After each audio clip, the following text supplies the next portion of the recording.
Première chose à faire pour réaliser un nouveau projet ETS5, c'est faire la liste du matériel utilisé sur son installation. Une fois qu'on a fait la liste du matériel, qu'on a les références et le nom du fabricant, on va sur son site internet. Donc là, j'ai pris par exemple le site internet de Ager sur laquelle on peut télécharger les différentes bases de données. Les bases de données pour ETS5 sont les mêmes que pour ETS4 en attendant les mises à jour et les nouvelles directives. Donc on télécharge les bases de données. Là, nous avons pour Ager par exemple 2 bases de données pour le matériel filaire, le matériel radio, et des bases de données spécifiques pour du matériel qui est nouvellement sorti. Donc on télécharge la base de données pour ETS4, on la dézippe dans un fichier. Une fois que la base de données est dézippée, nous allons sur l'onglet catalogue dans ETS5. Dans l'onglet catalogue, on fait importer. On va chercher les produits téléchargés, donc normalement vous devez les retrouver dans téléchargement. Là, je vais prendre exemple sur la bibliothèque TBN que j'ai téléchargée. Donc, je clique sur la bibliothèque TBN.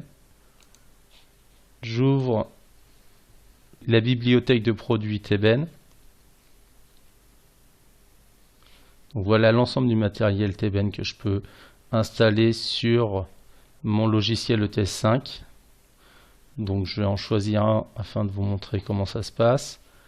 Je vais choisir par exemple un actionneur de store 8 sorties en 230 volts. Je vais choisir d'importer que ce produit-là.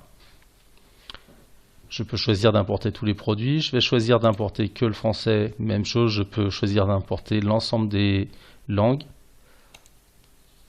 Et là, il va lancer l'importation du produit que j'ai sélectionné, de la langue sélectionnée.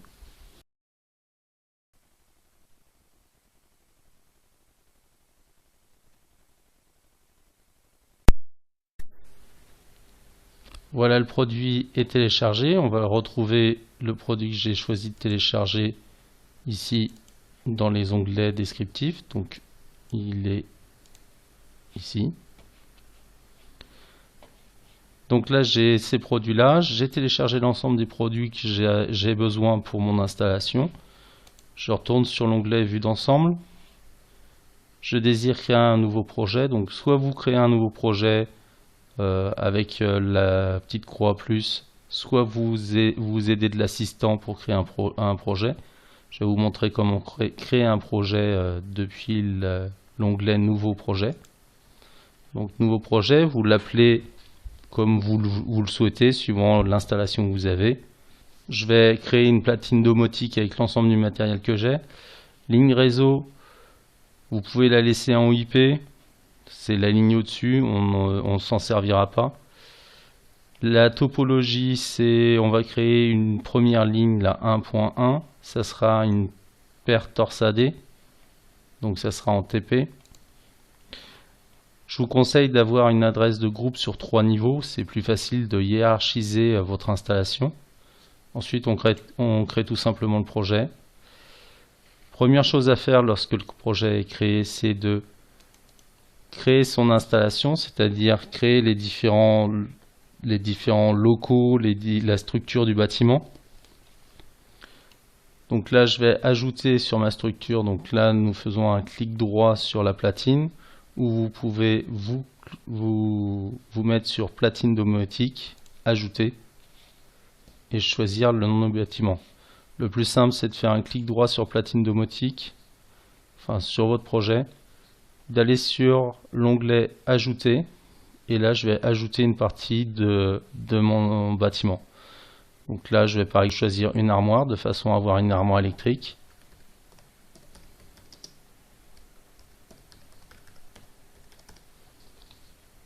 Je n'ai qu'un seul tableau électrique. Je vais choisir d'ajouter également une pièce. Je vais choisir par exemple une chambre.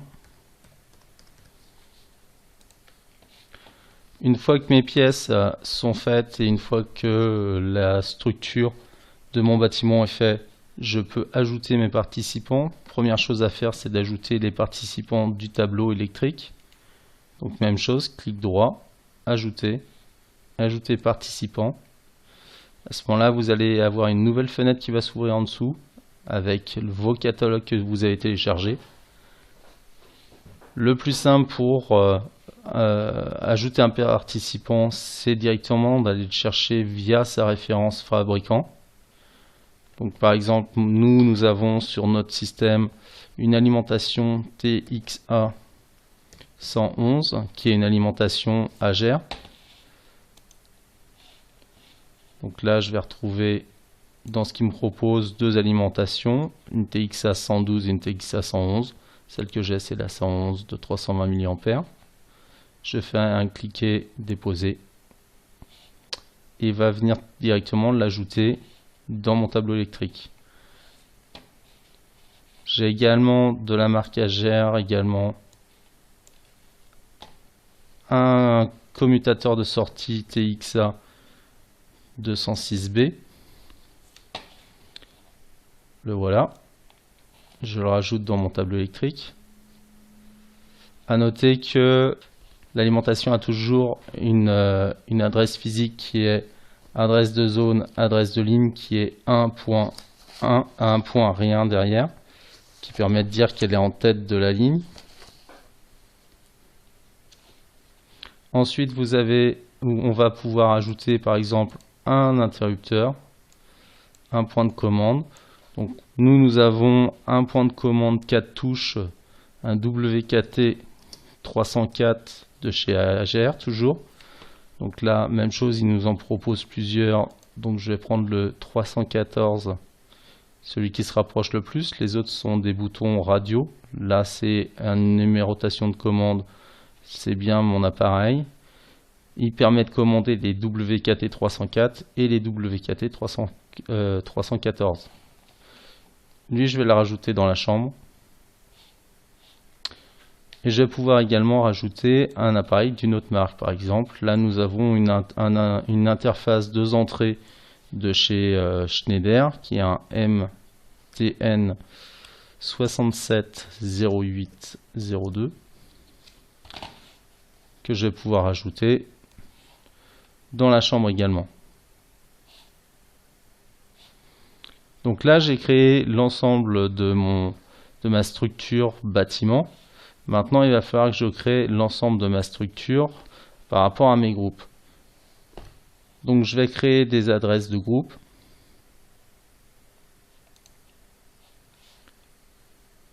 Donc, je ferme mon onglet catalogue. Je vais ouvrir un nouveau panneau qui est un panneau adresse de groupe. Et là, je vais créer mes différentes adresses de groupe. Même si pour les adresses de groupe, il n'y a rien de normalisé, je vous conseille d'utiliser les adresses de groupe telles qu'on l'a défini dans les documents fournis. Ça permet d'avoir des projets cohérents et de pouvoir plus facilement vous aider. Donc je vais créer un groupe, par exemple pour de l'éclairage. Donc je reste sur adresse de groupe, ajouter. Je vais ajouter un groupe principal, par exemple éclairage. Je vais créer ensuite, alors là nous avons que de l'éclairage fixe, mais je pourrais avoir un groupe médian éclairage fixe, éclairage variable. C'est pour ça que c'est plus pratique d'avoir trois niveaux de groupes. Donc là j'ai créé mes groupes éclairage fixe, d'éclairage fixe. Je vais créer mon groupe pour dire quel éclairage de quelle partie c'est. Donc je vais faire éclairage de la chambre. Voilà, une fois que j'ai fait ça, je vais choisir dans les appareils ce que je vais faire. Donc première chose à faire, c'est déjà de paramétrer les différentes parties. Donc aller sur bouton poussoir, paramétrer ici. Il m'ouvre une page qui me permet de paramétrer. Donc là, j'ai un bouton poussoir 4 touches. Suivant le type de bouton poussoir, il vous offrira plus ou moins d'informations. Donc là, j'ai la version du logiciel, le bouton. Je vais choisir par exemple le bouton 1. Blocage, je vais le mettre en non autorisé.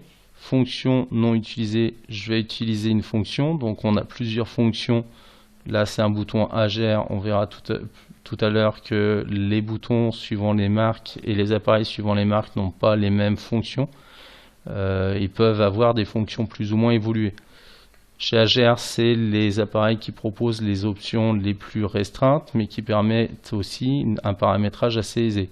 Donc on peut utiliser le bouton en on-off, en télérupteur, en minuterie, en variation, en volet roulant, en chauffage, en forçage, en scène, qui permet de faire des scénarios, lui permettre d'indiquer une valeur, et en mode de canaux on-off qui peut nous servir pour donner des informations sur plusieurs bits. Donc là par exemple je vais pouvoir l'utiliser en télérupteur. Fonction sur un appui relâché, donc là télérupteur. Je peux le mettre en télérupteur ou télérupteur relâché. Je peux paramétrer les différents boutons un par un. Si vous avez des boutons poussoirs avec voyant, vous aurez une indication en dessous avec le voyant qui va s'afficher en plus. Là, ce n'est pas mon cas. L'interface Schneider, même chose, j'ai deux entrées, donc je vais pouvoir... Donc là, on voit déjà que sur Schneider, j'ai un peu plus de choses que je peux paramétrer. Sur l'entrée 1, je vais pouvoir choisir la même chose, commutation qui est la même chose que télérupteur chez AGR. Le variateur, store, front montant, 1 bit, 2 bits, suivant ce qu'on a besoin, ce que ne proposent pas les interrupteurs AGR. Front avec valeur, régulateur, scénario, compteur d'impulsion, compteur de commutation, réinitialiser le compteur, ainsi de suite. Donc là, en fonction de ce que je vais choisir, je vais avoir différents onglets qui vont s'ouvrir chez Schneider. Alors que chez AGR, on va avoir juste une fonction simple. Et après, c'est en combinant les différentes fonctions simples qu'on va pouvoir réaliser des choses. Donc là, je vais pouvoir choisir par exemple télérupteur. Donc là, je peux le choisir en contact normalement ouvert, contact normalement fermé. Nombre d'objets 1. Donc je peux le choisir sur un bit, sur un octet, en fonction de ce que je veux. Si je prends par exemple l'entrée 2 et que je la mets pour une variation, là on voit bien que ça nous ouvre d'autres onglets qui nous permettent de faire de la détection d'action longue, de la détection d'action plus courte, sens de variation. Donc après on choisit comment on le paramètre. Une fois que ça c'est fait, je retourne dans ma page, dans mon panneau. Je retourne dans mon panneau adresse de groupe. Donc là, je suis dans adresse de groupe. Je vais retourner dans objet groupe. Donc là, on voit que différents objets groupes ont été créés. Donc là, par exemple, pour la chambre, j'ai un objet groupe on-off qui a été créé sur mon bouton poussoir 4 touches pour la touche 1.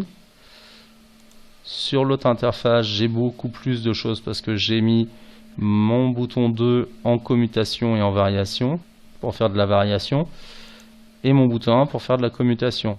Si je veux allumer la lumière dans la chambre, je vais sur mon bouton 4 touches, je prends le bouton 1 en on-off, je le glisse dans le groupe éclairage chambre, je prends l'interface bouton poussoir, je vais faire la même chose avec le bouton 1 de mon interface poussoir que je mets dans le groupe éclairage chambre. Ensuite, je vais sur mon tableau, je vais choisir mon contrôleur de sortie, toujours paramétré. Donc c'est de l'éclairage. La sortie 1, elle est en on-off. Comptage de temps, elle est inactive. Donc là, ma sortie 1 est active. Normalement, je devrais la retrouver.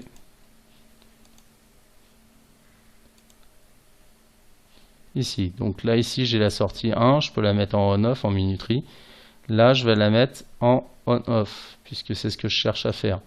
Si j'avais voulu la mettre sur autre chose, par exemple sur du forçage, je ne peux pas le faire.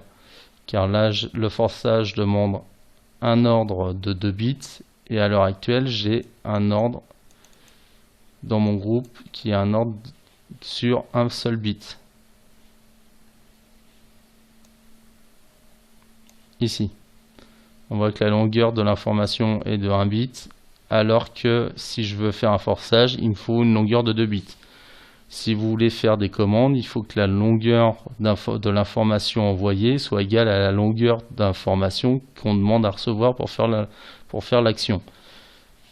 On voit très bien ici que pour faire du on-off de la minuterie, j'ai besoin que de 1 bit d'information, 2 bits pour le forçage, pour de la scène, j'aurai besoin d'1 byte, et ainsi de suite. Donc en fonction de ce que vous désirez faire, il faut faire attention à comment vous commandez l'action. Voilà, à partir de là, vous avez déjà les bases pour faire les premières choses, pour paramétrer. Une fois que ça s'est fait, qu'on a commencé à régler les paramètres qu'on a associés dans un groupe, il suffit de télécharger.